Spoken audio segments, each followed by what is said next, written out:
I don't like the approach of trying to make this a binary issue. I feel like you have people who are way on the side of just being anti-vax altogether, and you have Mm, people who are way on the side of like, no, you got to take the vaccine. Shut up and take the mm, vaccine.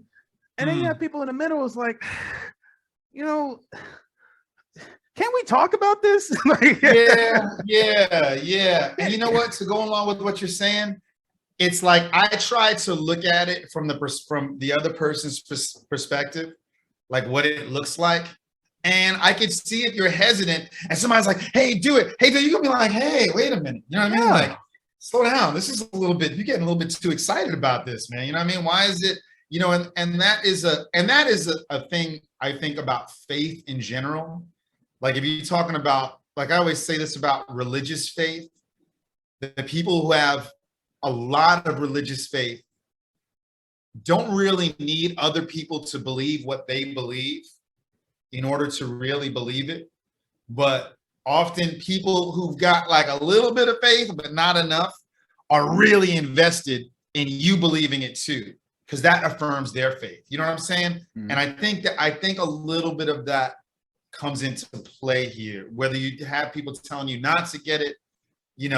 On the other hand, a lot of people that do want you to get it just want you to be healthy and don't want you to spread this virus and get other people sick. but here's the thing that leads to more hesitancy, right? Because Yep. originally the virus, or not the virus, the vaccine was touted as a possible, end all to this pandemic, right? Right. And now you're seeing these breakthrough cases happening.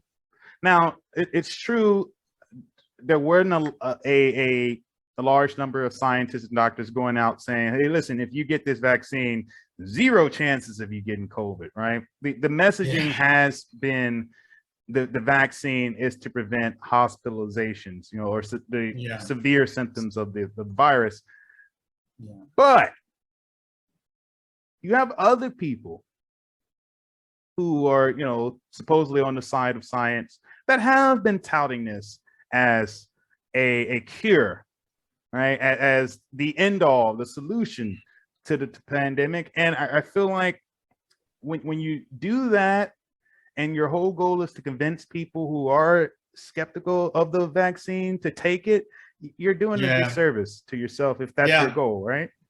Yeah. I agree with that. And I feel like that is kind of like, how it's kind of like a doorway when you're not completely honest, or when you don't give people all of the facts. That's a doorway into them believing the opposite thing. You know how they call weed a doorway drug? They call Mm-hmm. marijuana. But by the way, tune into our marijuana in sports episode. You can go and look for that on our page, where we talk a lot more about this. But they talk about marijuana being a doorway drug. Meanwhile, the doorway drug is really alcohol. But let's pretend for a second that marijuana was the doorway drug. I think that if anything, using other drugs because of using marijuana has more to do with the fact that marijuana is touted as a Schedule I drug. And so here's what happens: if you're told marijuana is this bad thing, or cannabis, what you want to call it, right? And you smoke some, one of the first things you think is, this isn't so bad. Like, why are people tripping about this? I'm chilling. This is great.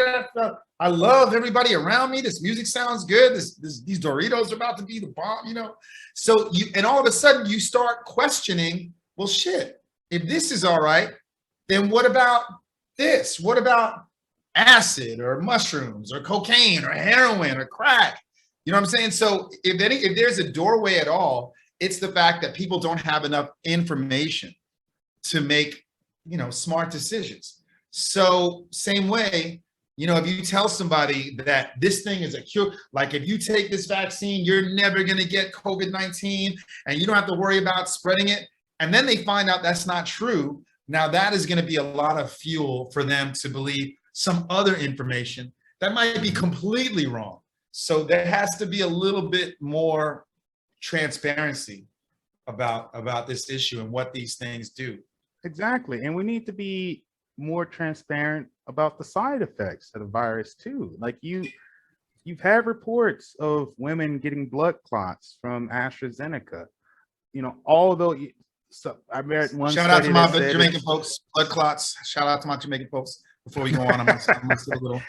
I read one study that said it was 0.036%, but if I don't get blood clots, but my friend does, or my mom does, or if someone in my family does, it's still a concern to me, right? It's still a risk that you're taking. And so yeah, we by not being honest about these things and by not being rational about the conversations around the vaccines, it's going to lead to more pushback from people. And we got to be concerned about what the end goal is. What do we ultimately want people to do? We want people to get the vaccines, get vaccinated, so we can put this virus behind us. Well, if that's the case, you have to go meet people where they at sometimes, and you have to reason with them. A lot of these people aren't necessarily being unreasonable with some of the hesitancy they have. If I'm a healthy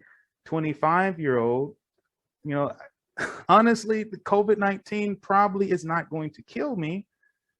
Yeah. It may give me a really bad couple of days or a week, but it's not going to kill me, right? So the argument for me getting the vaccine is, one, to decrease my chances of spreading it if I get it, not to make it 100%